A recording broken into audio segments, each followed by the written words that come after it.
Bankim Chandra Smriti Puraskar, Bharatiya Bhasha Parisad Puraskar, and the Katha Award. He is currently the president of Sharat Samiti.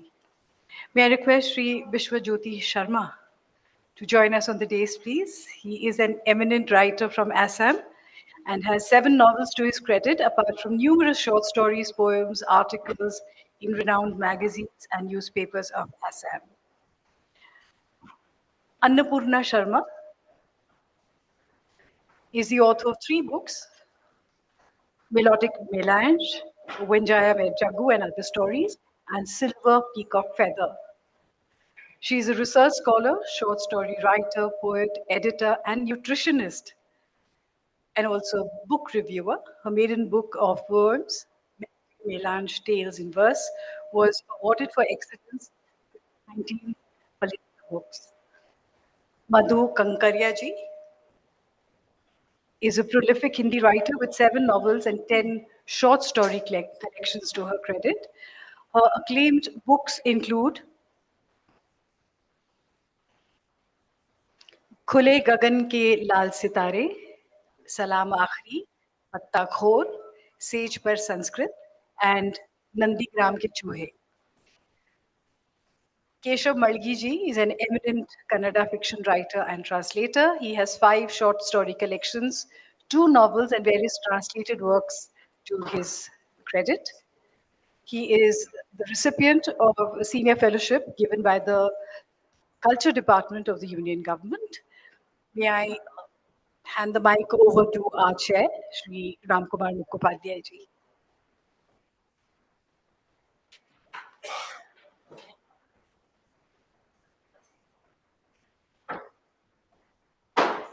Good afternoon to everyone. There are 5 short story writers in these sessions, and we have 90 minutes in our hand. So I think that everyone should finish the reading within 12 or 13 minutes, so that if someone from the audience wants to ask some question, they should be given some time. And I do believe that after the tea break is over, there will be some more people. Now there are more chairs than the people will listen to us. All right, we'll start with this. Let us hope that after some time, there will be some more people here in the hall. Now we'll start with Vishwajyoti Sharma. 12 minutes, Vishwajyoti.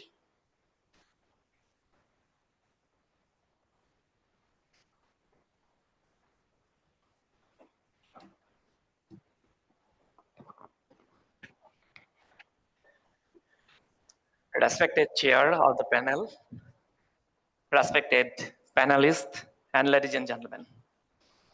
I'm going to read my short story, The Bid. Bids everywhere. Bids of money, bids of time, bids of life, bids of states and women. Had Yudhishthir not bidden, Sakuni would not have succeeded in his urges. Had not been there the great Dharma Yuddha of Mahabharata. The soil of Greater India had not been moistened with the blood of many great soldiers. Even today, it is in practice. No one thinks about its consequences. If someone someday gets palsied for this acute intoxication, someone backs someone and some other do late. Dreams break, life hacks, and words cease. Musing all these, we reached Garchuk. From Police Point, we were advancing in 2 rapidos, women, my son, and I. Destination Barsapara Cricket Stadium. The rapidos were just for their namesake. That day, the traffic was busier than the usual. After 4 years, an international cricket match was hosted in Guwahati. Not only this, it was a T20 match. All the tickets were sold off just after a few moments of online opening. Subsequently, bought 2 tickets in black market in their double price. While coming to Guwahati, I had already buried my age-old ideology that I never had wanted to enjoy a cricket match in the stadium. The faces of my favorite batters on a 22-gauge pitch could not be perceived from the 80 to 100 meter away stand. So How could a 150 km per hour ball Narmada be seen with naked eyes? Instead, the pleasure of watching it on a 42 inches LED TV with coffee in front, ideally slanting against the headbox with a Lucretian pleasure on the cozy bed, was something different. To get this idea amended, I wasted almost 20 years of my life. A seat had seized me like a leech of skin. More of the rapidos advancing, the more retardation and temperature were increasing. It was a forecast of high favor of cricket. With the vehicles, the pedestrians were also trying desperately to reach the destination. Every close proximity to the stadium was displaying such more sights. Some more enthusiastic ones, standing with colors and brushes in hand, were painting Indian flags on the cheeks of some of the supporters. Some of them were getting painted the faces of their favorite cricketers on their half-naked bodies. The common people, although with different ideas of ideologies in social media and public places, were in uniform of blue that day. I soliloquized. The crippled Indian society under nasty politics, different social rules and religion was united that day, at least for a ball and a bat. People of different parts of the state were making a black hole situation in front of the stadium gates.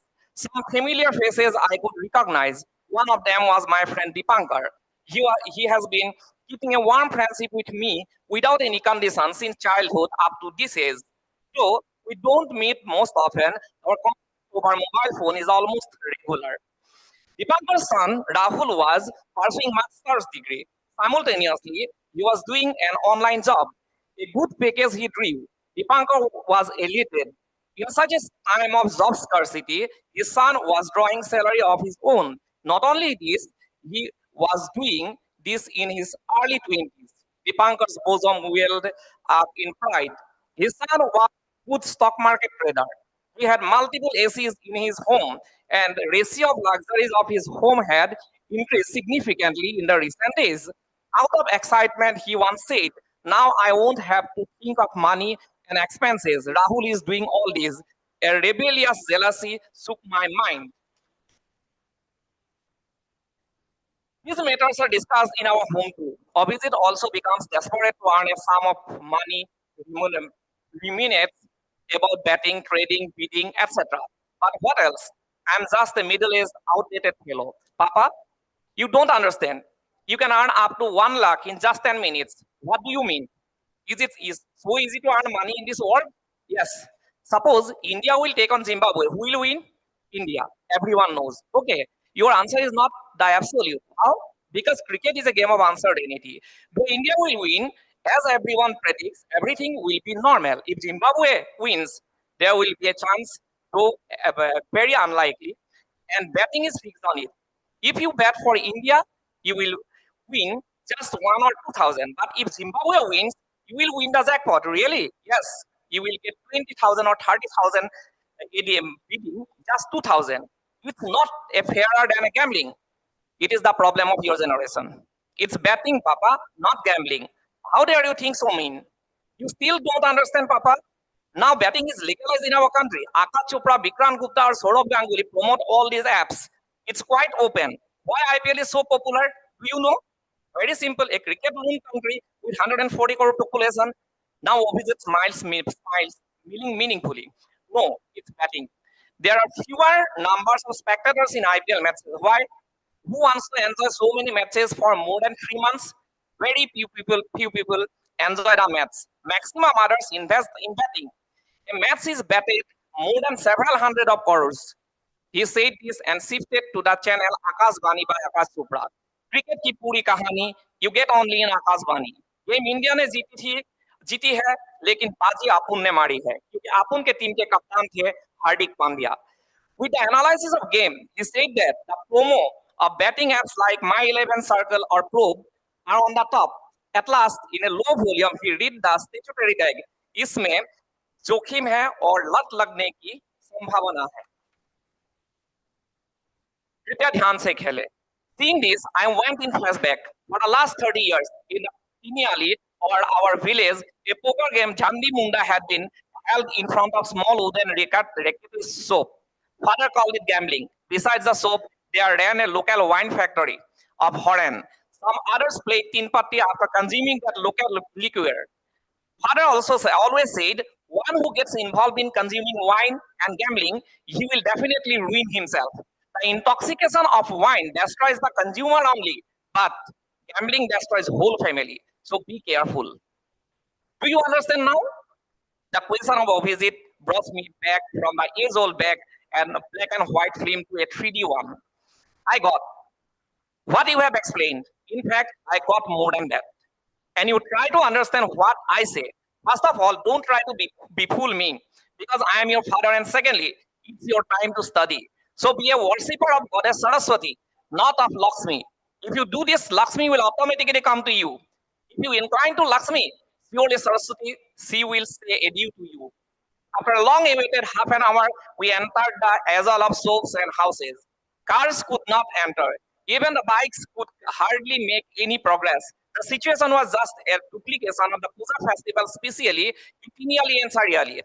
After inquiring a local fellow, I could come to know that we were still 200 or 300 meters away from the entrance. Listening to this, the rapido riders refused to move, saying, "Now you can walk the rest."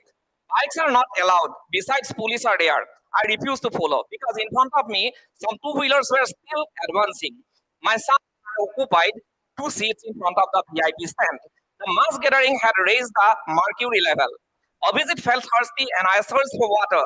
Some vendors were wandering among the spectators selling coke in plastic disposable glasses. One glass costed 50 rupees, a golden opportunity to earn money. I sipped some coke, but it could not satisfy my thirst.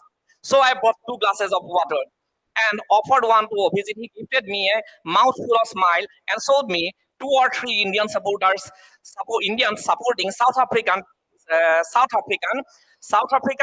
in South African jersey. Sounded. Why are they supporting the other side expending their valuable money and time? The answer came at an instant from Abhijit. They are batting for South Africa, he explained. But India won the match. We all started receding to our permanent or temporary abodes. After a prolonged 8 hours of entertainment and surprise, I was trying to relax beside Abhijit in my hotel bed. In my dream, I stepped in a world of fantasy in which he shouts of the spectators, a high volume of DJ, a lesson of Deepak and his friends, hitting of sixes and fours by Virat Kohli and Rahul, Abhijit's unjustifiable attraction for beating, etc., came randomly overshadowing the other, intimidating my stream of thoughts. The prosaic ringtone of the mobile phone fell on as an anticlimax. I became a sudden fear stricken. Who could it be? It was almost 1 hour and a half past midnight. With an irritating and fleeting look in the face, I advanced my right hand towards the dressing table to receive the phone call. Oh my God, it was my elder brother in such a late hour. Hello, Dada. Have you got the news? What? A boy in our neighborhood will be arrested soon by the police. Who and why? I don't know about the boy. I have been just informed by the sub-inspector Raman Duara. Please be literal and explain me straight who will be arrested and why he will be arrested. And most of all, why are you telling all this to me in this midnight? The police have kept all this as secret. The clue is that the boy is now in Guwahati. He has gone to watch the cricket match between India and South Africa. Be frank, my brother, and tell me two things. First, who the boy is, what is his crime, and why are you telling all this to me? Look, I have got a secret information, and out of excitement, I told it to you. Besides, you are also there watching the match.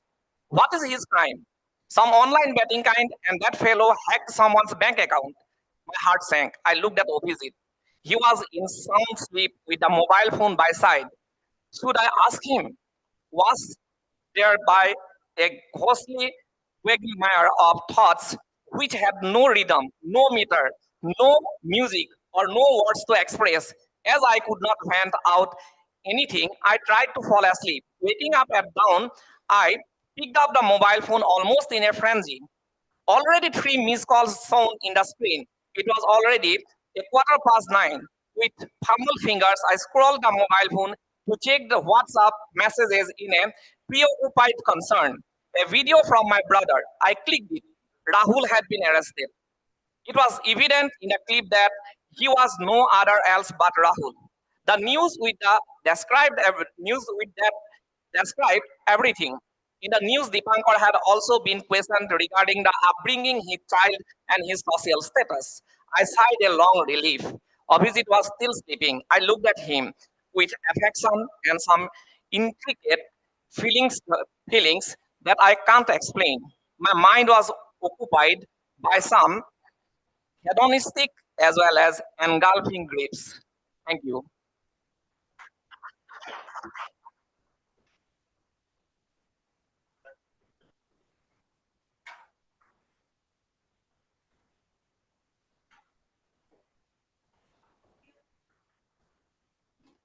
Thank you, Vishwajyoti. He writes in Assamese, and you know that there are so many eminent writers in the Assamese language, like Indira Goswami, Birendra Kumar Bhattacharya. They are very renowned Assamese fictionists, and Vishwajyoti is a very storyteller. His thought making, characterization, all these are very important, significant, very alluring. So we have liked the story. And now Annapurna Sharma, Annapurna writes in English.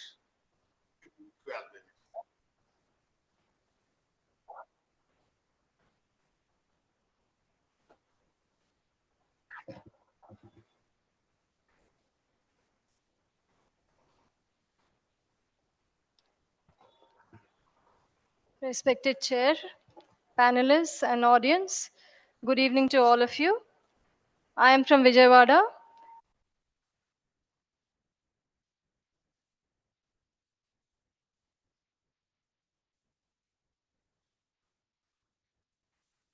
Feel I am also a part of it.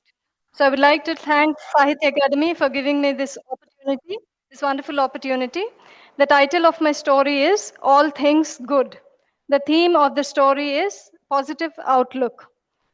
So I would like to start by saying that mental issues or mental ill health is always on the rise, and we have been talking about it for quite some time now. I think it is time that we find a solution for it. So I would like to start with Ratan Tata's quote: "None can destroy iron, but its own rust can. Likewise, none can destroy a person, but their own mindset can." Now, the story, All Things Good, it is in third person. It is the journey of a woman when she was a child, when she was a young woman, and also when she became very old. Orange is the color of, she paused for a full minute and then looked at herself in the mirror. The deep lines on her brow were prominent and significant. Whenever the issue of orange arose, the lines were prominent, like a pot belly bulging its awkwardness. They were significant because she often traveled to that distant, distasteful past. Yes, that past that made a dent in her psyche. Well, she was in school when it all began. She was fond of the color orange, and everything appeared orange to her. She thought sweet and tangy like the fruit orange. So once she wore an orange frock and wore all orange accessories, an orange colored sling bag, matching sandals, clips, and everything to a friend's birthday party. And her mother opined that it was too gaudy, but she thought she was looking very pretty. And she even thought that she would be much prettier than the birthday girl. So he thought she was like the A-lister heroine Mumtaz, that's all orangish, bright, and beautiful. So she even imagined that she was holding orange in her hand and all that on her index finger, balancing the orange and all that. She was very excited and she went to the party, and her mind was running randomly from one thought to another thought. And little did she know that this party would become a nightmare for her and it would haunt her forever. As she stepped into the birthday pie, all the heads turned towards her.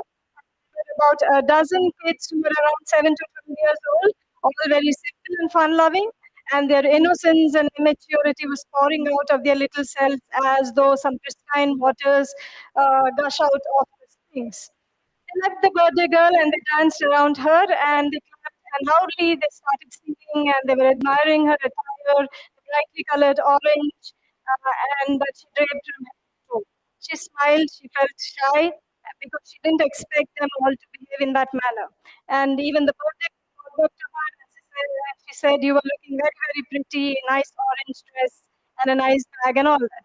So she murmured thanks and she twisted like a fern as if she was feeling like very shy and all that.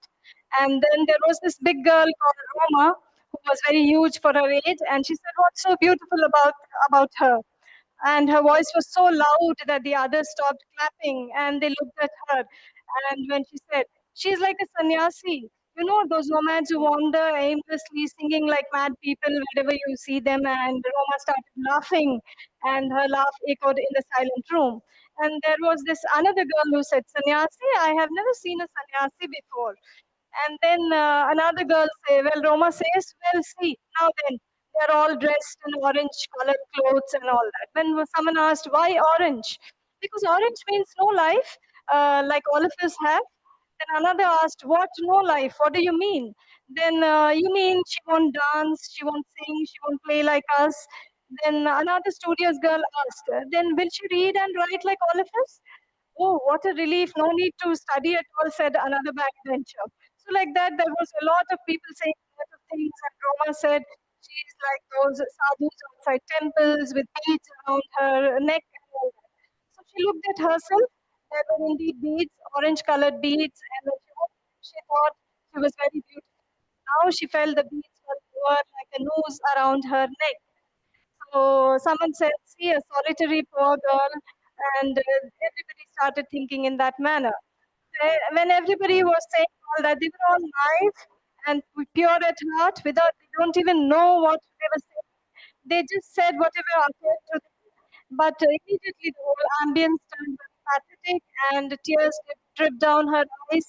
And she thought that orange was a very bad color. And she returned home. She threw all the things that she had, orange colored things. Her mother slapped her, and in her sleep, she was seeing all her friends running wildly around her and calling her different names, calling Sadhu and all that. So the next morning, she had a very high temperature, and whatever her parents did, she didn't like her temperature didn't elevate and tears were continuously flowing and she didn't want to go to school. And it took a lot of effort on the part of her parents and teachers to convince her that she has to go to school. They changed her class section and all that. And she was very hurt deeply. And since then, this orange color, everything orange, everything and anything orange was consciously removed from her life. And this happened when she was a child. And several years later, when she was a young woman, when she applied for a job as a communications assistant at a business firm, they were testing her communication abilities and they asked her to speak on the word orange. Just for a minute, they asked her to speak on the word orange, and she was aghast. But she had to speak. So she said, "Orange is fruit. Orange is in our tricolor. Orange is in our national flag. It is saffron." And then she didn't know what to say, and she stammered. She saw all her friends around her and all that, and calling orange, orange, orange. And then she stammered and she walked out in a daze. And much later, she saw that the logo of that company also was in orange color. But she was very thankful that she didn't get that job and she was happy. But after 50 years, 50 years, what happened is like all this while, she has been removing the orange color, was completely removed from her life, and but no one noticed that she was consciously removing the orange. She did not have an orange dress or orange sari or anything orange accessory, anything in her life. And she also developed an allergy towards fruits. So she would constantly sneeze and have itchy rashes all over her body. And her family and friends thought it was natural for her to develop an hypersensitivity. So, but they didn't think that this was like a subconscious and unseen war with the color orange. So no one thought that. And at 50 years, she was in a fix. Why? Because with all her children settled comfortably in their lives, she had ample time to herself and she volunteered to teach at a preschool. She thought she would teach with small kids. And then she was given her first assignment, and she was very excited about it. She thought if she would do the assignment well, then she would continue for a year or two. But what was that assignment?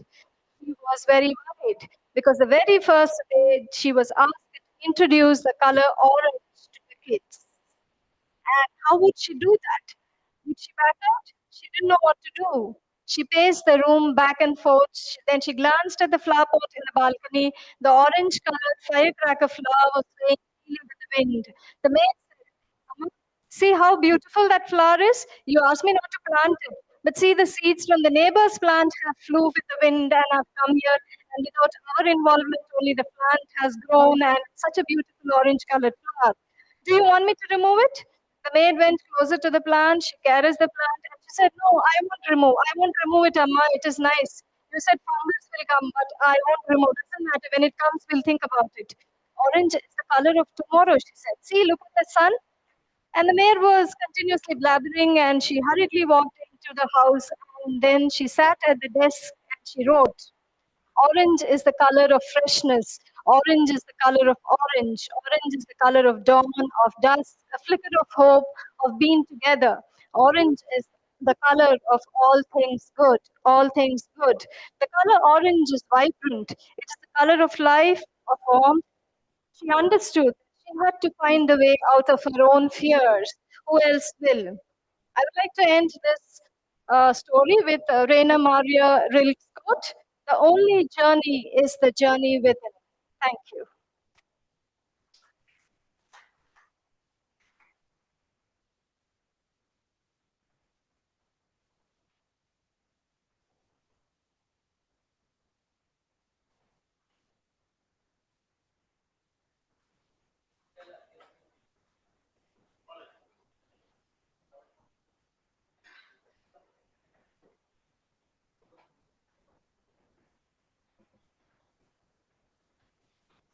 The hand mic is not working, so I'm here once again.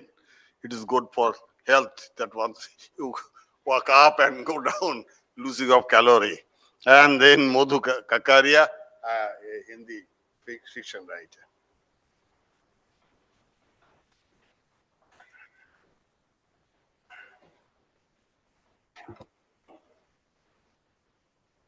आदरणीय मंच और साथी, पहली बात मैं हिंदी वाली हूँ, तो मैं अपनी कहानी हिंदी में ही बोलूँगी।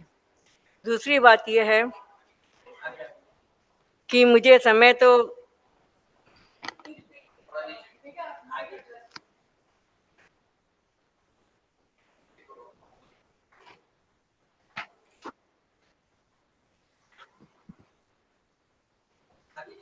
हाँ, तो आदरणीय मंच और साथियों, पहली बात तो यह है कि मैं हिंदी वाली हूँ, तो मैं अपनी कहानी हिंदी में ही बोलूँगी। दूसरी बात है ये है कि मुझे समय दिया गया है 10 से 15 मिनट और मेरी कहानी बहुत बड़ी है, इसलिए मैं कहानी पढ़ने की बजाय कहानी आपको सुन। तो ये कहानी है मेजर विशाल राणावत, जो आर्मी को ज्वाइन करते हैं। तो एक मारवाड़ी व्यवसायी परिवार से और परिवार के विरोध के बावजूद वो इंडियन आर्मी ज्वाइन करते हैं, क्योंकि उनका सपना होता है कि वो एक समर्पित अफसर मेडिकल ये आर्मी अफसर बने। और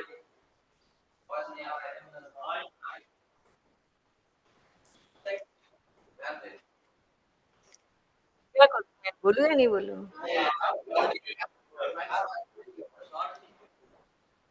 तो ये कहानी है मेजर विशाल राणावत की, जो अपने परिवार के विरोध के बावजूद इंडियन आर्मी ज्वाइन करते हैं, क्योंकि उनका सपना है कि वो एक समर्पित आर्मी अफसर बने। और वो कई साल आर्मी में बिताने के बाद जब वो मेजर बन जाते हैं, तो उनका ट्रांसफर पहली बार कश्मीर में होता है। कश्मीर की आरआर पोस्टिंग में, जो कि भारत सरकार की सबसे खतरनाक पोस्टिंग होती है, क्योंकि वहाँ पे उनको आतंकवाद का सफाया करना होता है। तो जिस समय उनकी पोस्टिंग यहाँ पे कश्मीर के एक गाँव में होती है, गुंड गाँव में, तो वो सपनों से, भावनाओं से, मानवीय विचारों से भरे हुए रहते हैं। लेकिन जब वो उनकी पोस्टिंग खत्म होती है, जब वो वहाँ से निकलते हैं, तो उन्हें लगता है कि जिस चेहरे को लेके, जिस भावनाओं को लेके वो आए थे कश्मीर में, वो चेहरा उनका खो गया है। कहानी उसी खोए हुए चेहरे की और खोए हुए सेल्फ की है। अब जो मेजर राणावत है, उनकी पोस्टिंग होती है कश्मीर के गांव में, गुंड गांव में। ठीक है, वो गांव ऐसा है कि जहाँ 21वीं सदी ने प्रवेश नहीं किया है, जहाँ अन्न की पैदावार कम है, बच्चे की पैदावार ज्यादा है, जो बहुत खूबसूरत है, लेकिन लोगों के मिजाज में सौंदर्य नहीं है, क्योंकि वहाँ पढ़ाई लिखाई नहीं है। लोग अभी भी अधकचरे इतिहास में रहते हैं, कुरान में रहते हैं, मिथकों में रहते हैं। तो वहाँ जो दिन में तो जो युवा पीढ़ी है, वो अधिकांश मारी जा चुकी है या जेलों में है। हर घर के बाहर एक कब्र है। अधिकांश बूढ़ी है, विधवाएं हैं, बूढ़े हैं। वो रात के समय वहां पे जो आतंकवाद है, वे केंचुए की तरह रेंगता हुआ आता है, कभी इस पार से उस पार, कभी उस पार से इस पार। अब मेजर राणावत को वहां पे आतंकवाद का सफाया करना है। ये वो समय था 2000 का, जब कश्मीर उबल रहा था, जहाँ पे हर मस्जिद से नारे निकल रहे थे, कश्मीर की मंडी रावलपिंडी, हिंदुस्तानी कुत्ते वापस जाओ। ऐसे में मेजर राणावत का काम था कि भारत सरकार और आर्मी के प्रति लोगों में सद्भाव पैदा करना और आतंकवाद का सफाया करना। तो ऐसे में उनको एक परिवार की खबर मिलती है, जहाँ पे एक नया नया बच्चा आतंकवादी बना था। उसकी सारी खबर मेजर राणावत के पास आ जाती है। उसका नाम है जमीर। तो उसके दो छोटे भाई हैं, एक बहन। अब मेजर राणावत को जो उनके ऑफिसर है, वो निर्देश देते हैं कि इसको, इस आतंकवादी का सफाया करो। वो उस परिवार में जाता है। वो परिवार बहुत गरीब है। उनके पास सिर्फ दो घोड़े हैं जीवन यापन के लिए, जो सैलानियों को घुमाते हैं। तो पहली बार जब वो जाता है और वहाँ कड़क के पूछता है कि जमीर कहाँ पे है, तो उसका पिता घबरा जाता है, उसकी माँ भी घबरा जाती है कि हमारे यहाँ आर्मी क्यों आई। उसकी माँ को नहीं पता होता है कि उसका बेटा जिहादी बन चुका है, लेकिन आर्मी के पास सब खबर आ गई है कि बेटा जिहादी बन चुका है और घर में थोड़े पैसे आए हैं। तो उसे पता चल जाता है कि आर्थिक कारणों से उसका बेटा जिहादी बना है। तो वो कड़क करके पूछता है, तो वो लोग घबरा जाते हैं कि धीरे धीरे जो मेजर राणावत है, वो उस पर अपना टॉर्चर बढ़ाते हैं, क्योंकि उनके पास ऑर्डर है कि आपको इसका सफाया करना है। तो वो धीरे धीरे आते हैं और एक नाटेदार झापट लगाते हैं उनके दोनों बच्चों को, उसके पिता को धमकाते हैं, माँ को धमकाते हैं। और पिता एकदम घबरा जाते हैं कि वो उसकी माँ है, जैसे वो कोई मरता हुआ कबूतर है, वैसे फड़फड़ाने लगती है कि मुझे नहीं पता मेरा बेटा कहाँ पे है। पिता कहता है कि 6 महीने से मैंने बेटे को नहीं देखा है। तो मेजर राणा वो समझ जाते हैं कि वहाँ 6 महीना से नहीं देखा होगा, क्योंकि जो जिहादी बनते हैं उनको उसी गांव में नहीं रखा जाता है। फिर धीरे धीरे क्या होता है कि पुलिस भी आ जाती है, ज्वाइंट वेंचर हो जाता है। अब पुलिस के अपने मुहावरे, आर्मी तो फिर भी थोड़ी सभ्य होती है। पुलिस के दोनों भाइयों को हर सप्ताह बुलाती है पुलिस में, और उसे गीला कंबल को गीला करके उसको लपेट के उसको पीटते हैं, जिससे कि उसके बॉडी पे निशान नहीं हो और ह्यूमन राइट्स वाले उसको कटघरे में नहीं खड़ा कर सके। फिर पुलिस उनके घर जाती है और दनादन उनके दोनों बच्चों को मारती है। और उसकी जो युवा बहन है रुबीना, उससे अभद्र मजाक करती है, अशालीन गाने गाती है। तो परिवार धीरे धीरे टूटने लगता है। दोनों घोड़े हैं वो बाहर खड़े रहते हैं, क्योंकि जो पिता है वो काम पे नहीं निकलता है। तो परिवार की जो बैकबोन है, जो रीढ़ की हड्डी है, वो टूटने लगती है धीरे धीरे। तो इतना आतंक फैलने लगता है कि एक बार जैसे मेरे तो घर में जाते हैं, पूछते हैं कि जो छोटा भाई हमीद है उसका पेशाब निकल जाता है। उस समय मेजर राणावत की आत्मा कुलकुलाती है। उनको लगता है कि इस बच्चे का पेशाब नहीं निकला है, मेरी मानवता मेरे अंदर से निकल गई है। तो वो अपने सीनियर को कहते हैं कि सर, बहुत ज्यादा हो रहा है परिवार के ऊपर। तो उनके सीनियर उससे कहते हैं कि देखो, हम यहाँ पे किसी आदर्श की स्थापना करने नहीं आए हैं, हम यहाँ पे सिर्फ आतंक का सफाया करने आए हैं। इस भूमि पर आप इतना आतंक बोधो, इतना खौफ बोधो कि कोई आतंकवादी बनने की सोचे भी नहीं। तुम्हें याद नहीं कि मेजर अनुज को इन लोगों ने, आतंकवादियों ने कैसे मारा था, उसकी आंखें निकाल ली थी। तो मेजर राणावत कहते हैं कि सर किसके अपराध का ये सजा आप किसको दे रहे हो? जो जो उसका ऑफिसर है वो समझ जाता है कि मेजर राणावत के अंदर कुछ हो रहा है, तो उसे एक मंत्र देते हैं, उसे कहते हैं कि देखो, युद्ध और बुद्ध एक संग नहीं चल सकते, तुम अपने भीतर के बुद्ध को मार डालो, तभी तुम एक अच्छे अफसर बन सकोगे। अब होता क्या है कि उस जो मेजर की अंतरात्मा है वो घायल है, वो नहीं चाहता कि इस परिवार पर और जुल्म करे और मारे, लेकिन जो अफसर है उसका ऑर्डर है कि आपको इस परिवार को एकदम तोड़ देना है, इस हद तक तोड़ देना है कि वो खुद ही बोले कि हाँ ये मेरा बेटा यहाँ रहता है, किसका ये ठिकाना है। फिर वो अपनी उसकी माँ को एक दिन कड़क शब्दों में कहता है, जब भी उसकी आत्मा कुलबुलाती है, वो अपने को समझाता है कि युद्ध और बुद्ध एक संग नहीं चल सकते हैं, तो वो उसका एक मंत्र हो जाता है कि उसकी घायल आत्मा को वो मलहम पट्टी करता है, ठीक है। फिर वो एक दिन उस परिवार में जाता है, उसी समय क्या होता है कि कई वारदातें होती है, कई मेजर आतंकवादियों द्वारा मार दिए जाते हैं, तो उस पर दबाव और बढ़ जाता है कि तो आप लोग गिरफ्तार करो या खत्म करो। तो वो उसकी माँ को एक दिन कहता है कि देखो, तुम्हारे पास दो ही विकल्प है, जमील तो देर सवेर मारा ही जाएगा क्योंकि आदमी को पता चल चुका है, लेकिन तुम चाहती हो कि तुम्हारा बाकी परिवार बचा रहे। तुम देख रहे हो तुम्हारे बाकी दोनों बच्चों की हालत क्या हो रही है, उनकी हड्डियां निकल गई है, तुम्हारा पति काम पे नहीं जा रहा है, तुम्हारी बेटी एकदम सूख गई है, तो तुम्हारे पास एक ही विकल्प है, या तो तुम जमीर को मरवा दो या तुम अपने परिवार को बचा लो।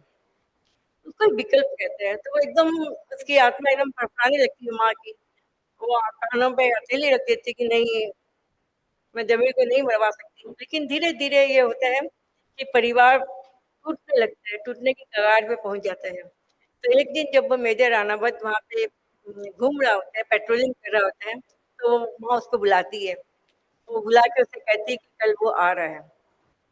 जैसे ही वो कहती है कल वो आ रहा है, इसका मतलब समझ जाइए कि यानी अब वो कल आ रहा है, आप चाहो तो उसे मार सकते हो और मेरे बाकी परिवार को आप चाहो तो बचा सकते हो। तो मेजर राणावत की आत्मा घायल होती है, लेकिन उसकी आंखें फिर भी चमकती है कि कल आ रहा है। फिर उसके बाद आर्मी अपने काम में लग जाती है। काम में लग जाने का मतलब ये है कि उसकी मौत की सारी व्यवस्था की जाती है, जैसे आतंकवादी क्षेत्रों में की जाती है कि सब वहाँ पे कैमरे लगा दिए जाते हैं जो अंधेरे में देख सके, रॉकेट लॉन्चर लगा दिया जाता है, AK-47 लगा दिया जाता है, ऐसे चश्मे पहन लिए जाते हैं जो अंधेरे में दूर तक देख सके, और उसके घर को टारगेट कर दिया जाता है। ठीक आधी रात के काम के अंधेरे में घर का शहजादा घुसता है अंदर, आर्मी उसे देखती है, घुसने देती है। फिर 12 घंटे तक वो लड़का अंदर रहता है जमीन। फिर उसके बाद वो ऐसे टहल लेने के लिए जैसे ही घर के बाहर निकलता है, आर्मी फायर करती है। इसको कहते हैं डुअल कॉन्टैक्ट, यानी अब उसको मालूम पड़ गया कि मैं घेरा जा चुका हूँ। और उसके बाद आर्मी अनाउंस करती है, आसपास के सारे घरों को खाली करती है कि आप सब निकल जाइए। और अब उसको सब आसपास के सारे घर खाली खाली हो गए हैं। अब उस घर में सिर्फ जमीर है और इधर अकेला निहत्था, इधर पूरी टीम है। उसके बाद फिर वो आर्मी वेट करती है, फिर 5-6 घंटे के बाद फिर वो टहलने के लिए निकलता है। जैसे ही निकलता है उसको शूट कर दिया जाता है, वो एकदम वहीं गिर जाता है, मर जाता है। और फिर आर्मी हुक से उसकी बॉडी को खाती है। ये एक सच्चाई है, क्योंकि मरने के बाद भी कई बार जो आतंकवादी होते हैं वो अपने बॉडी में ग्रेनेड छिपा के रखते हैं, तो आर्मी छूने भी जाती है तो वो ग्रेनेड फट जाता है, इसलिए आर्मी डेड बॉडी को हुक से उठाती है। तो आर्मी डेड बॉडी को उठाती है, पुलिस के हवाले करती है, और पुलिस उसके बाद उसकी उस घर वालों को दे देती है। कहानी अब शुरू होती है। फिर उसके बाद क्या होता है कि वो जो मेजर है उसको बहुत उसका जश्न मनाया जाता है, उसे बहुत पार्टियाँ दी जाती है, तो दिन तो उससे गुजर जाता है, उसे शौर्य चक्र मिलता है। लेकिन रात को वो उसकी जो आत्मा कुलबुलाती है, उसे लगता है कि मुझे शौर्य चक्र किस बात का दिया गया? मैंने तो एक नियत्ते को मारा, मैंने माँ से उसकी ममता छीनी, मैंने तो उसे छल कपट से मारा। तो रात को जैसे उसको उसका खून से लथपथ चेहरा उसे दिखाई देता है। फिर 5-6 दिन के बाद वो उसी गाँव में फिर वो गश्त लगाते हैं, परिवार में जाता है तो उसकी माँ खड़ी रहती है। उस घर में घुसता है, तो उसकी माँ उसको बोलती है कि भई अब तो कश्मीर में शांति हो गई होगी। तो उसे याद आता है कि उसने कहा था कि आपका बेटा कश्मीर की शांति के लिए खतरा है। तो वो उसको जवाब नहीं देता कि दोनों ही अपने समय के यथार्थ से पराजित रहते हैं। फिर वो देखता है कि उसकी माँ बड़बड़ कर रही है, फिर वो उठती है, एक बरनी काँच का भांड लेकर आती है, चॉकलेट होती है, तो उस पे हाथ फेरती है, तो वो अफसर को ना अजीब लगता है कि इस घर में जहाँ सिर्फ मौत ही जिंदा है, वहाँ ये चॉकलेट अपने उजाड़ घर में, तो पूछता है चॉकलेट कहाँ से आई? तो कहती है कि मेरे बेटे को बहुत प्रिय थी ये चॉकलेट, और जब मैंने तुमको कहा था ना कि वो आ रहा है कल, तो मैं चॉकलेट लेने गई थी, मैं उधार पैसा लेके चॉकलेट लेकर आई थी। तो पूछता है कि क्या तुम्हारे बेटे ने चॉकलेट खाई? तो वो कहती हाँ 2 चॉकलेट खाई, मैं 10 लेकर आई थी, 8 है। बोला कैसे पता, तुम्हारे दोनों बच्चे भी तो खा सकते हैं? तो नहीं, उन्होंने नहीं खाई क्योंकि सबको पता था कि भाईजान तो अब मारे जाएंगे, और उसके बाद वो मेजर अनामत अपने उस घर से निकल जाते। धन्यवाद।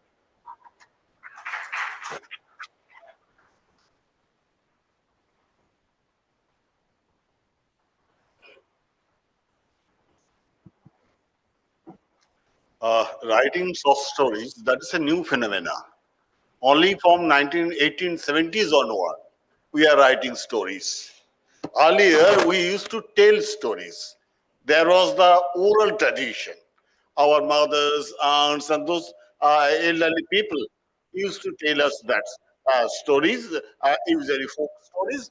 And Modhuji has revived that tradition and she narrated it. Beautiful. It is something new. I thank her for telling such a beautiful story here. It is, she has revived our oral tradition. And now Keshav Malaki, he writes in Kannada.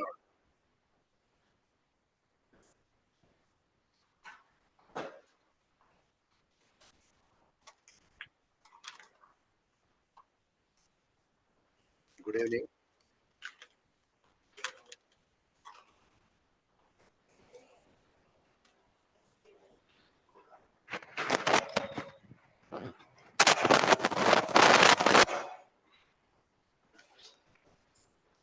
Good evening, everybody.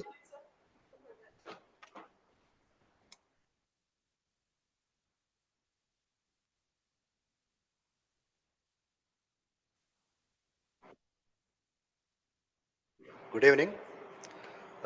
Story of my story title is An Evening of Magha.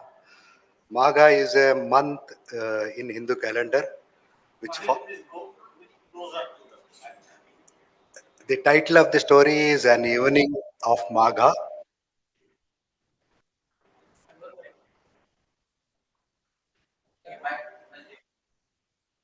An Evening of Magha. That is the title of story. Magha is a month, Pal Sunday, Sharat Ritu. The fear that this echo हो रहा है भाई?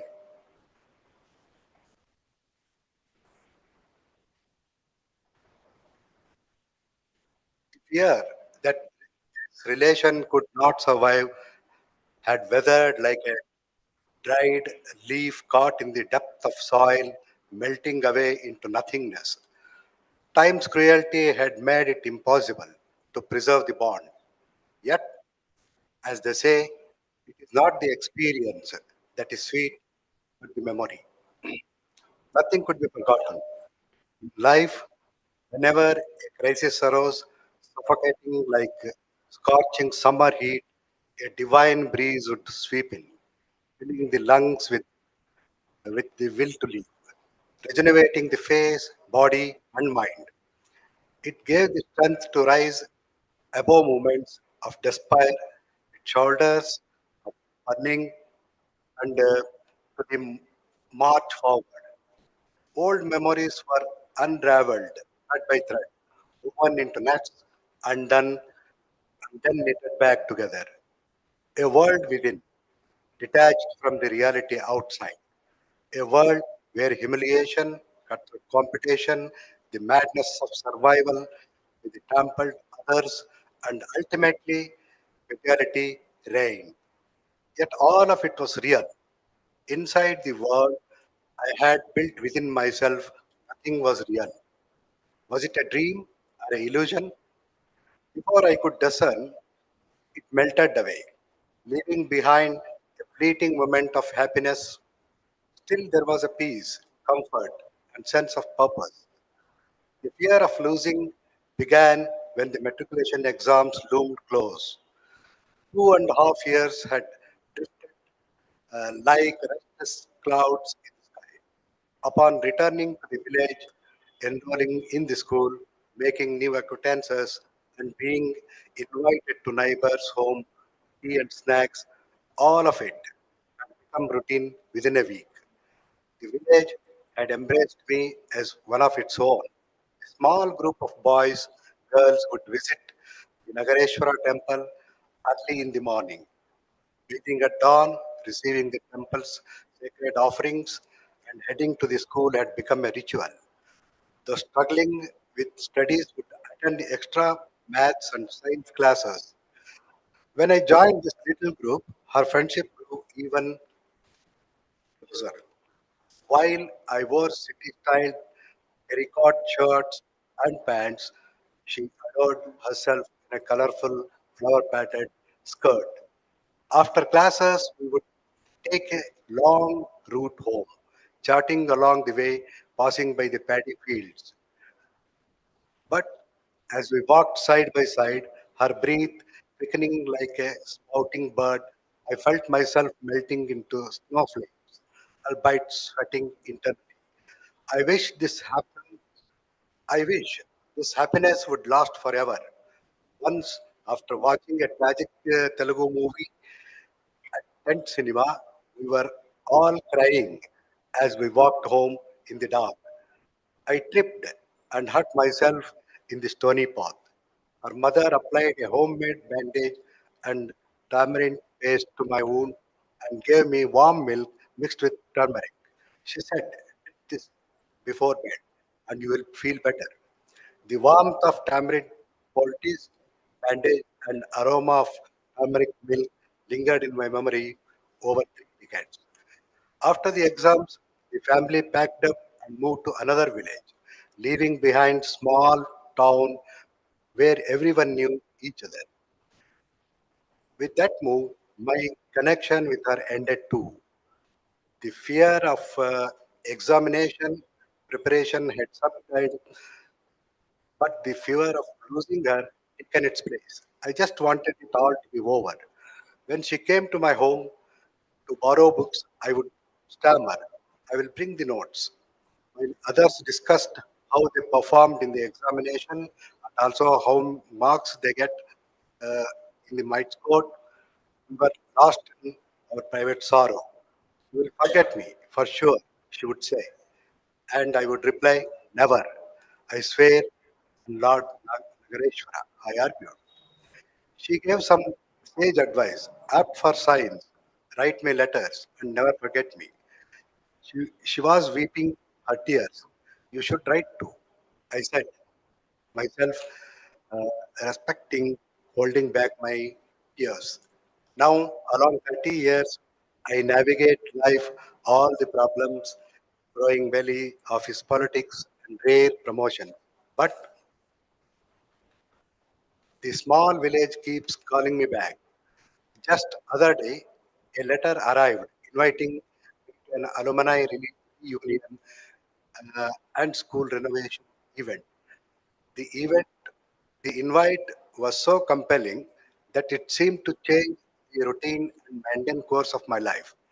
I sent a generous donation, hoping silently that she might attend it too. The spark of hope filled me with excitement, and I traveled over 1,000 kilometers to that village of my childhood. But then the biting cold and the delayed train journey left me exhausted.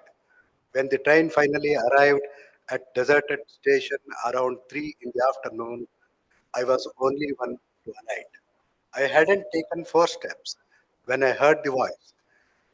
"You have dyed your hair, you have put on some weight, but otherwise you are unmistakably same." I turned to see her, slim as ever, bare naked, without bangles, her hair graying, wrapped in a simple cotton sari and wearing Hawaiian slippers. She was smiling softly as she leaned against a pillar. Her natural stance and the smile hadn't faded.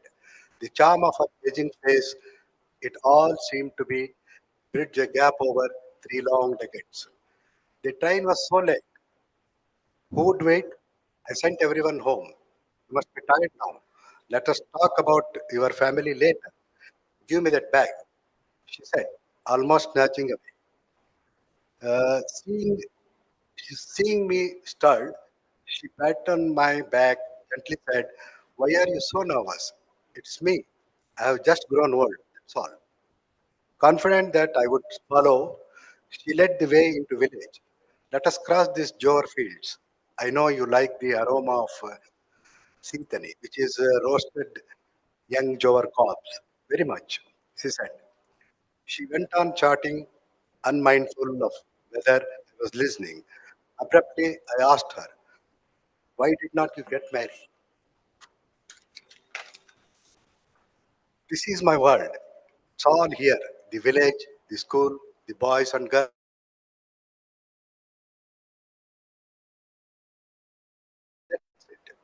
I became a teacher in the school. I was the one who tracked you down, searched for your address, and made sure that you got the invitation for the school function. I'm very glad you came. It seems now that I took all that trouble just to see you once. That is enough of me. Now tell me, what's your story? She said, turning around. All that seemed uh, come together now. Colors of delight and lit up on her face. Her innocent smile appeared to preserve years of wonder. Joy rushed to her face. But the chilly winds made but the chilly winds made it even harder for me to comprehend what was going on. I was overcoming with sadness. I sank into the ground slowly, clutching the Jover's stalk for support. We began to cry. The story is translated by Shikesh Bahadur Desai. Thank you.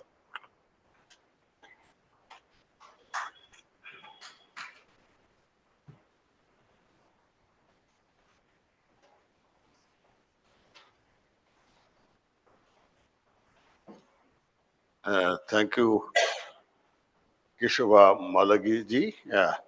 It's a women-oriented, women-centered short story, beautifully written. Now, A. Jasapan Kot, he is from the Marathi language.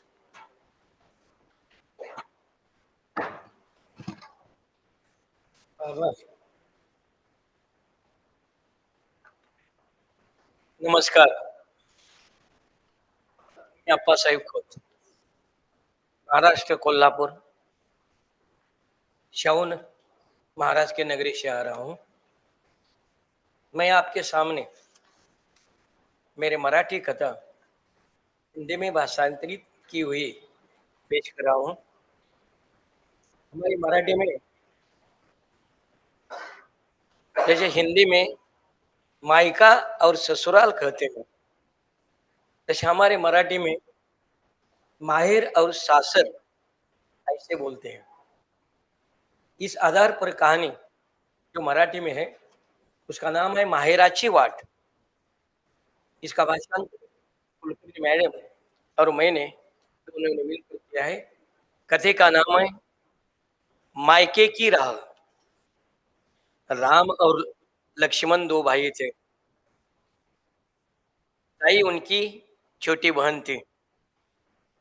ये तीनों बच्चे कच्चे उम्र के थे तभी उनके पिता चल बसे. पार्वती पार्वती मावशी उसकी माँ, और ठहरी बेचारी क्या करती, आखिर कब तक शोक मनाती. पार्वती मावशी ने अपने पति के मृत्यु का दुख समेट लिया. वो अपने बच्चों की माँ भी पहले से थी, अब बाप भी बन गई. बहुत कष्ट उठाकर मौसी ने अपने बच्चों को पाल पोस कर बड़ा किया. बच्चे बड़े हो गए. मौसी ने उनकी शादियां करवा दी. गांव के पास एक पहाड़ था. पहाड़ के आगे एक छोटा सा गांव था. उस गांव में गरीब घर में मौसी ने अपने बेटी ताई की शादी करवा दी. येते ना आता.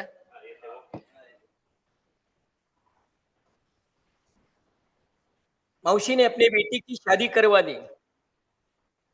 अब अब मौसी की जिंदगी में खुशी के दिन आए थे।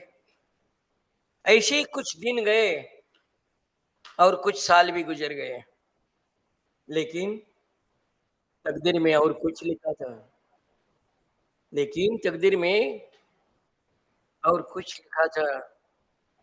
मौसी की बेटी ताई का नसीब बदनिसाम, ताई का नसीब बदनसीब। ताई के कुछ शादी के कुछ साल गुजरने के बाद ताई का पति अपने घर गृहस्थी और हमारा हरा भरा संसार अधूरा छोड़कर स्वर्गवासी हो गया। ताई अकेली पड़ गई। 6 साल 10 साल गुजर गए। मौसी अब मौसी की भी अब उम्र हो गई थी। वो बेचारी जिंदगी में अंतिम पल में आ गई। तब उसने अपने पास के गहनों का 3 हिस्से में बंटवारा किया। तो इसे बेटियों को देते हुए और संभाल कर तीसरा हिस्सा और संभाल कर तीसरा हिस्सा अपने बड़े बेटे राम के पास अरे काय होते? राम के पास मौसी ने दिया। उसे कहा, देख बेटा राम, तू बड़ा बेटा है, ये मेरी पूरी जिंदगी का नामत है, उसे संभाल कर रखना। और ऐसा उसे संभाल कर रखना और मेरे गुजरने के बाद मेरे ताई को दे देना। राम, ये भूलना नहीं। राम ने अपनी बात माँ को वचन दिया। दिन निकल पड़े और पार्वती मौसी बहुत बीमार पड़ी। उसे अस्पताल में भर्ती कर दिया। डॉक्टर ने बहुत कोशिश की, लेकिन डॉक्टर की कोशिश नाकाम हो गई। कि डॉक्टर ने कहा, पेशेंट की उम्र हो गई है, उपचार के लिए उसका शरीर साथ नहीं देता। अब तो पेशेंट को घर लेकर जाओ, जितनी हो सके तो उसकी सेवा करो। आगे आगे तो ईश्वर की इच्छा। पार्वती मासी को घर लाया गया। 8 दिन बीत गए। इस दिनों में उससे कुछ भी खाया पिया नहीं। पार्वती मासी का हाल बेहाल हो गया। आखिर आखिर राम ने अपने बहन को ताई को बुलावा भेजा। ताई, माँ बहुत बीमार है, आ जाओ।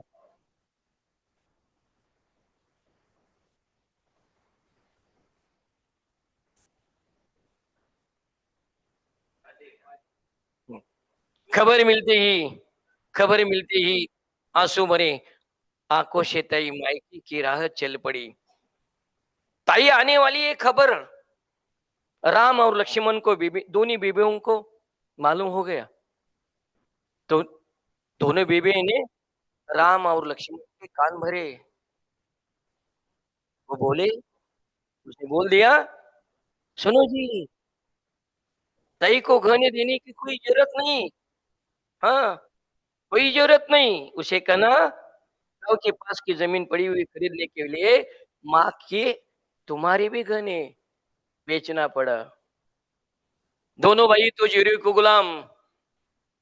दोनों ने अपने में बीबियों को हाँ में हाँ मिलाया।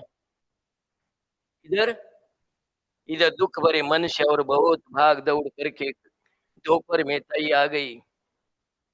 ताई आई अपने घर में, अपनी माँ को और देखते देखते ही ताई माँ कर चिल्लाकर माँ के गले लगाई।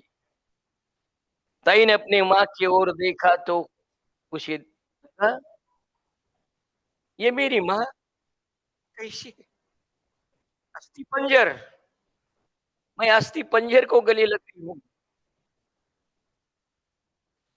उसने माँ की ओर देखा, गले लगाकर वो रोने लगी। क्या था माँ में? उसे देखने में कुछ नहीं था। देखा तो माँ की आंखें बुझी थी, माँ की आंखें बुझी थी, वो अस्थि पंजीर हो गई थी, वो बोल भी नहीं सकती थी, सिर्फ सांसें चली थी। माँ के पास राम खड़ा था, उसने अपने बहन को कहा और माँ को बोल दिया, माँ देख ताई आई है।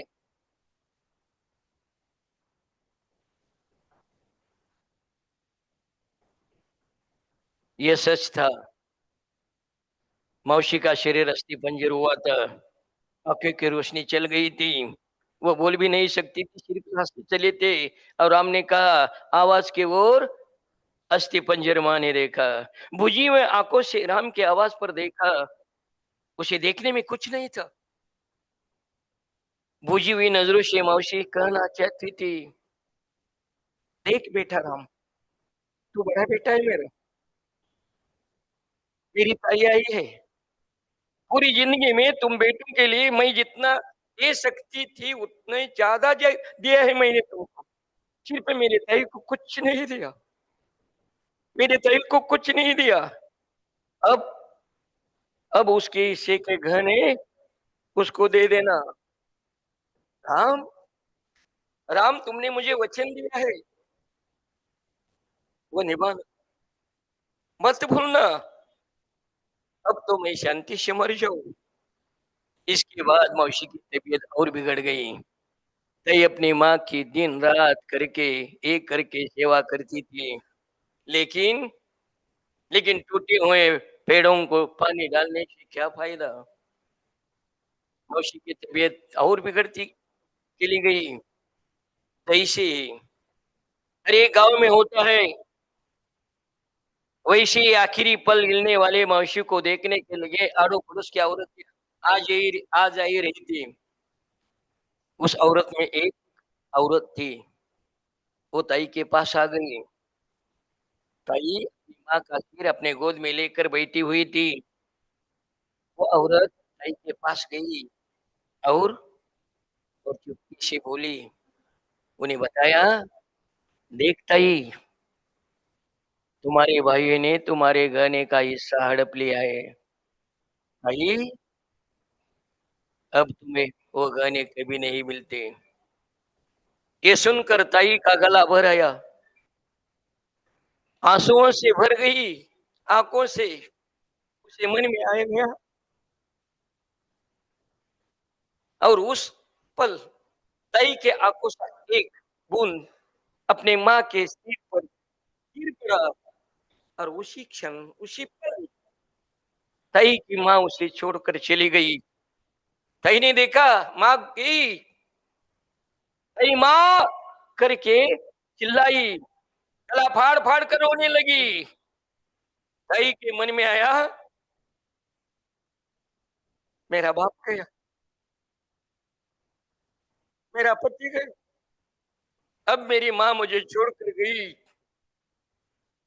इस दुनिया में माँ बाप गुजरने के बाद किसी का भाई और किसी की भाभी, सब तो सब तो अपने अपने लेन देन का बाजार है ये। सब तो अपने अपने ख्याल में रहते हैं। ताई सोचने लगी थी, आगे आगे पार्वती मौसी का दहन, रक्षा विसर्जन, उत्तर कार्य, ये सारी विधियां हो गई। अब ताई को अपने घर ससुराल जाना था। ताई अपने घर ससुराल जाने के लिए आंगन में आई, आंसू मोरे आंखों से पीछे मुड़कर देखा तो ताई को लगा ये भरा भोरा घर उसे माँ के बिना खाली खाली दिखाई दिया। बड़े वो कण से वो अपने भाइयों को बोल कहा, तुमको कहा उन्हें, दादा आती हूँ। तो राम दो कदम आगे बढ़ा और ताई को कहा, ताई तुम्हें एक बात कहनी थी, तुम्हारे हिस्से के गहने तुम्हें देने थे, लेकिन गांव के पास पड़ी हुई जमीन खरीदते वक्त मजबूरन तुम्हारे हिस्से के गहने ही बेचने पड़े। ताई समझदार थी, उसे मालूम था, फिर भी उसने कहा, भैया भैया मेरी ये माँ, सोने जैसी माँ मुझे छोड़ कर गई, गुजर गई मेरी माँ। अब ये गहने लेकर क्या सस्ती सवरती भैया, नहीं मुझे चाहिए रागी, नहीं मुझे गहने चाहिए। फिर भी भैया, अगर ये गहने मैं ले भी लेती तो माँ के गुजरने के बाद तेरे घर के दरवाजे पर मुझे आने वक्त दीवार खड़ी होती। इसीलिए मुझे गहने का लालच नहीं, नहीं मुझे गहने नहीं चाहिए। मेरी एक ही इच्छा, भैया मेरे लिए गहनों का लालच नहीं, सिर्फ मेरे लिए माँ के गुजरने के बाद ये घर का दरवाजा मेरे लिए सदा खुला रहे। बस इतनी इच्छा है मेरी, सिर्फ इतनी, मुझे कुछ नहीं चाहिए। आती हूँ। और तई ने पीठ फेर ली, वो ससुराल का रास्ता नापने लगी। टेढ़े मेढ़े रास्ते से वह पहाड़ पर आई। पल भर के लिए तई रुक गई। उसने पीछे मुड़कर देखा तो कतारों के गांव के घरों की पंक्तियां बैठ रही थी। आकाश में देखा, अकेली चील मंडरा रही थी। ताई ने आगे देखा, ताई ने आगे देखा तो बहुत बहुत दूर उसका ससुराल दिखाई रहा था। पीछे देखा तो मायका दिखाई रहा था। फिर इस ताई ने अपना आंखों भरा सांस रोककर वो मन में सोचने लगी, ये मेरा ससुराल बहुत दूर है। ताई को बहुत दूर दूर ससुराल था, उसे ससुराल की राह नजदीक दिखने लगी। और पीछे देखा तो मायका था। मायके का रास्ता नजदीक था, मायके की राह नजदीक थी, फिर भी उसे दूर दूर लगने लगी। आंसू में काबू में लगकर भाई भाई ने क्या किया, मायके की रास्ता से चुटकी भर मिट्टी उठाकर अपने माथे में लगाई और अपना ये साया साथ में लेकर ताई ससुराल के ओर चलती रही, चलती रही, चलती रही।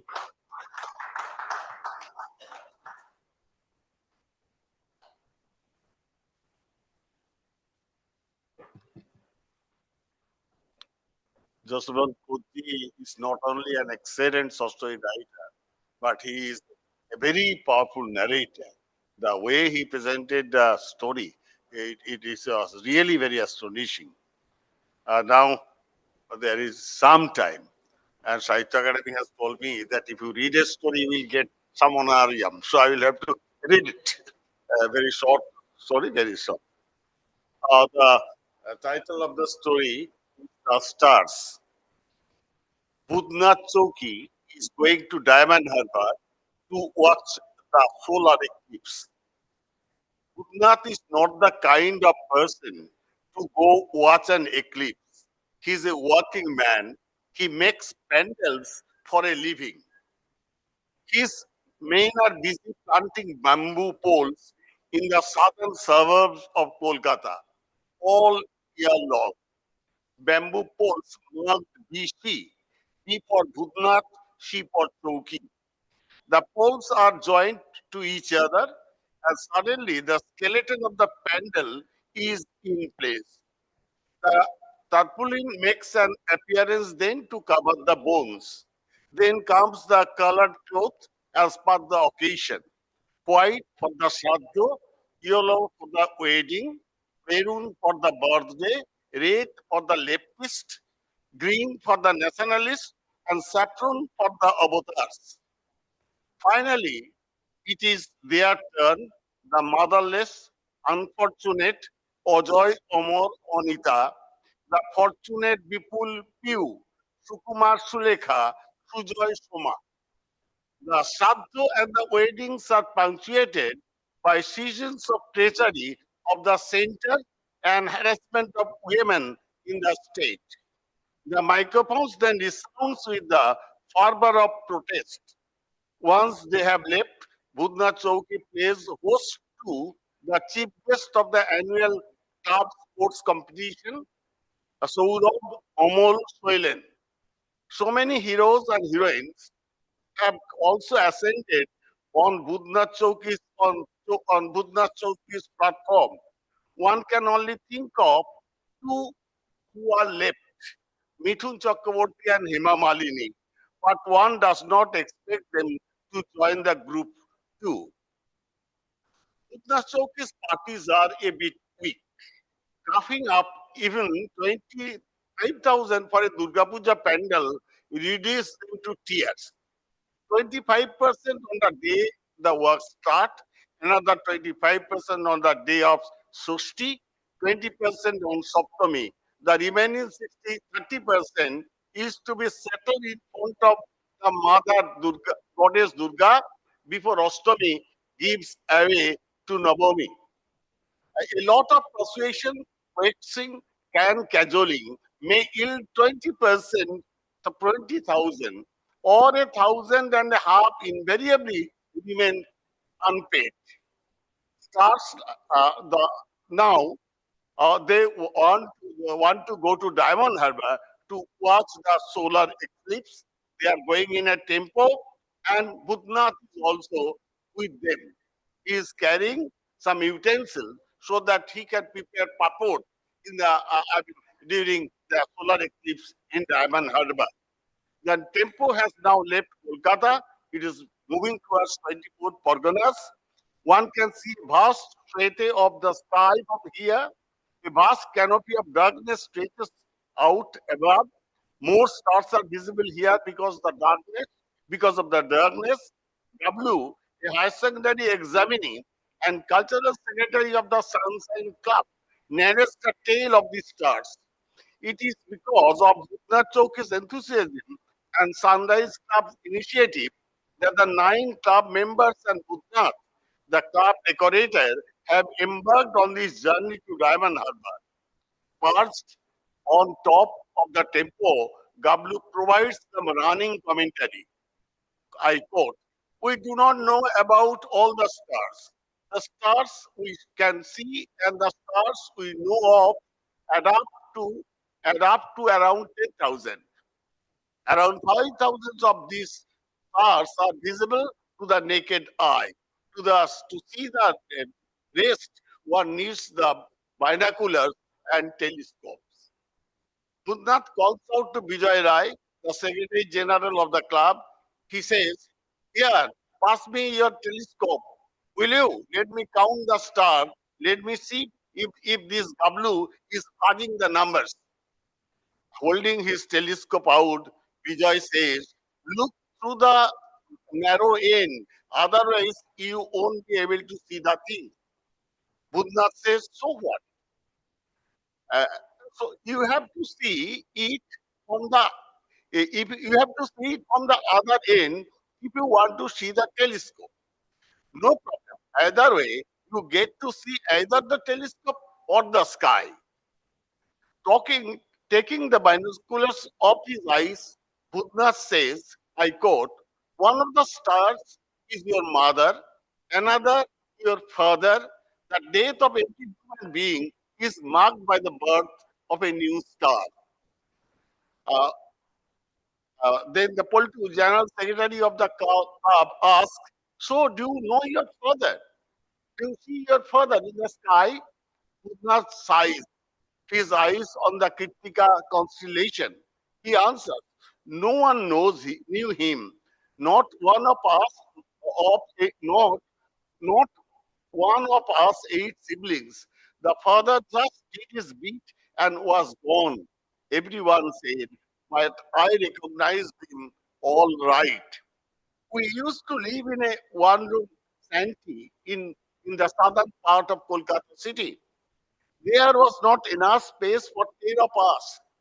We, the Pancha Pandava, or the five Pandava brothers, leave early in the morning and spend the whole day wandering around. Somebody informed us suddenly one day that our father was critical.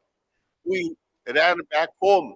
We beat our breast and cried, a stream of tears in our eyes, a fountain of laughter on our lips.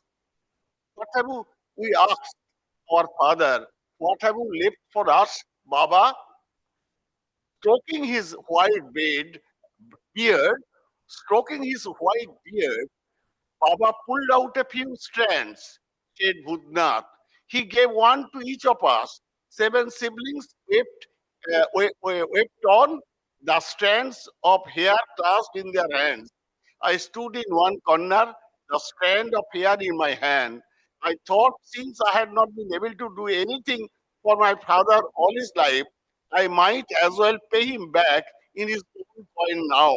I went and sat on the chowki with the intention of restoring the hair back to its rightful place in Baba's beard. My brother slept with Baba's body. Bhutnath continued. I remained occupying the space. Baba has left vacant. Baba has left the vacant. The chowki remained with me as Baba's legacy to me. Lokki mounted that chowki, so did Saraswati, as did the others of the neighborhood, some of whom are today state level leaders. The number of gods and goddesses multiplied, as did the number of leaders, so did the chokis. Chokis means wooden platforms. Budnath Rai became Budnath Choki. His surname is changed because he could, prepare so many platforms to make, so many pendants he made. So he became famous as Budnath Choki. And then BC decorators, between Budnath and Choki, BC decorators, I built Badol Bhavan, naming it after my father. Raised the first floor thanks to my mother's blessing. The mother dairy office opened there. No one can ever pay back the price of one mother's milk. The executive members of the Sunshine Club have scattered in Diamond Harbour. It was only Bhutnath and the driver now beside the tempo. Bhutnath brings down the movable oven from the tempo with the driver's help. He then loads it with charcoal and gets it going. Wisps, wisps of smoke begin to emerge. The curls of smoke come together and form an ethereal, soft cotton wool body. The cotton wool climbs up in spirals. Budnath watches them intently. Perhaps somewhere inside the smoke lies his future. The stroke has affected Budnath badly. 3,000 rupees gone on the medicine alone. It has broken his spirit as well. The nurse madam had laid her hand on his chest and told him the machinery was not in good shape. He should use sunflower oil for cooking. He could not afford to worry or move. He should go for a change now and then. No work tension for him. No biddies either. Look what the cogs and wheels inside his chest has wrought. The tongue not allowed to taste, the lungs not allowed to puff, the mind forbidden to exercise itself. The desires of the machine must be met. The desire of the man cannot be allowed to stand in its way. The flames lips up from the oven. Buddha puts the kura work on. He tries to do a head count, uncountable, like the stars in the sky. 10,000 crores by W's account. He has 1,000 pieces of papad. If they all get consumed, he makes a profit of 70 paise per rupee. 7,000 rupees is not a bad sum at all. Budna sips the well through his Santa laddu. The fragrance of mustard oil is simply something else. Sunflower oil does not have that punch, keen as way. Setting the papads to fry, Putnath inhales the smell of the mustard oil. The eclipse is about to begin. Munch on this mouth-watering papads, crisp and fresh. Take a bite. He shouts, just a nibble. A quarter disappears. Your lips and tongues do the trick. Another bite. Take my puppet. A half gone. The puppet enters your mouth. It gets smaller and smaller. You can't see it anymore. Total eclipse. The sun comes out again, fresh and new. Look here. The sun coating in a cora of oil. The eclipse starts at 8 a.m. Rahu nibbles up the sun. This harbor of diamond loses all its stain. The Ganga hides itself in the lap of darkness. There is no sun, so the cooking stops as well. The birds think of home and flap their wings. The cows try to find their way to their sheds. The street dogs bark as if to scare thieves away.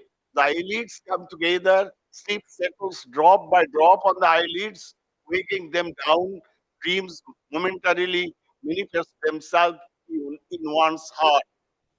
Once the sun is up again, the boys of the club return to Chetla, Bhutnath sits on. He cancels out the 7,000 rupees due to him on account of the pendle against the tempo fare. He is not going to pay the tempo fare because that amount was due from the club. So he adjusted it. Then the accounts are squared. He has in his hands now 675 rupees from the sale of the peppers. The darkness of the eclipse still plays in Bhutnath's eyes, as do the dreams. He says he sees a forest of Sundari trees all around him. He will make so many chokis. 10,000 crore stars above him. The benevolent gaze of his parents from the lap of the skies. He will meet Mithun Chakraborty and Hema Malini to mount his chokis. Budna Choki cannot die before getting those two stars down there. He will not die before that.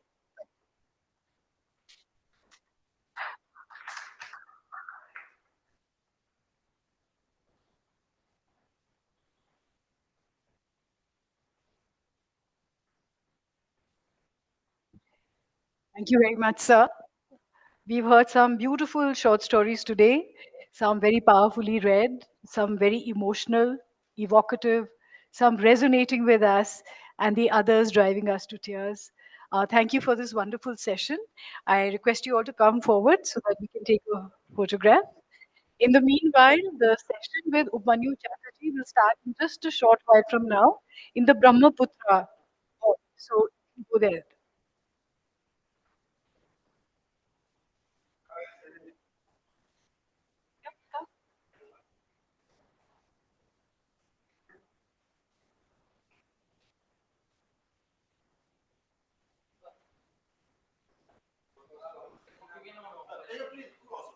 Okay.